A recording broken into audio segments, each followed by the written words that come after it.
Сәлем достар, менің арнама қош келдіңіздер. Бүгін сіздермен сазаннан коктал пісіреміз. Біз кокталды духовкада пісіретін боламыз.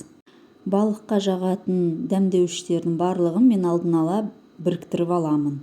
Бөлек-бөлек жақпаймын, барлығын осылайынан біріктіріп аламын. Мысалға, майонезімізді салдым, кетчупымызды салдым.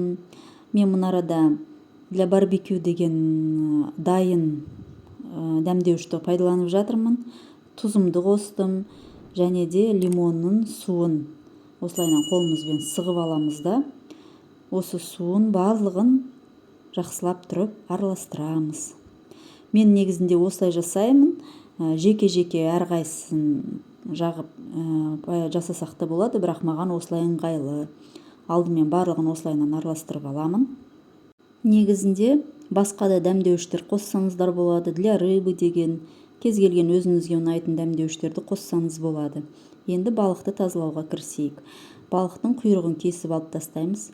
Балықтың сыртындағы қабыршақтарын алмаймыз, яғни орысша айтқанда чешуясын алмаймыз. Қабыршақтарын алып тастасақ, піскен кезде біздің балығымыз езіліп кетеді. Енді міне жота жағынан осылайынан кесеміз. Міне барлығын осылай жақсылап кесеміз. Бас жағынан сәл орын және құйрық жағынан кішкене қалдырамыз. Ішін ашып тазалаймыз. Міндетті түрде желбезегін алып тастайсыздар. Жабры, орысша айтқанда жабры алып тастаймыз. Енді жаңағы соусымызды балығымызға молынан жағып шығамыз. Жағып болғаннан кейін 30 минутқа сіңдіріп қоя тұрамыз. Соус сіңгенше біз басқа ингредиенттерін дайындаймыз. Пиязымызды турап аламыз, қызанағымызды тураймыз, және мен қызыл тәтті бұрыш қосамын. Соны да турап дайындап аламыз. Енді міне 30 минут өтті, жаңағы ингредиенттердің бәрін салып шығамыз. Алдыменен пиязымызды жақсылап тұрып, балықтың барлық жерін жабатындай қылып салып шығамыз. Пияз неғұрлым көбірек болса, кокталымыз соғұрлым дәмді болып шығады. Негізінде соусқа жидкий дым деген арнайы сатылады. Сондайды қосатын болсақ, сол дәмдеуішті біздің сазанымыз духовкада емес, сыртта отта піскен сияқты дәммен шығады. Ондайды қосып жасасаңыздар да болады, бірақ мен ондайды қосып жатқан жоқпын.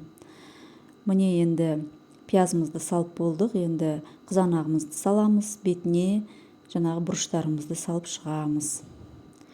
Негізі бірінші бұрышты салып, одан кейін қызанақты салсаңыздар да болады. Мінекей осылайынан барлығын салып, алдын ала қызып тұрған, 180 градуста қызып тұрған пеште 40 минуттай пісіреміз. Мінекей біздің балығымыз дайын болды. Енді бетін мен кішкене аскөкпен әдемілеп қойдым. Мінекей біздің коктал дайын болды. Дәмі өте керемет болып шықты. Достар, міндетті түрде жасап көруге кеңес беремін.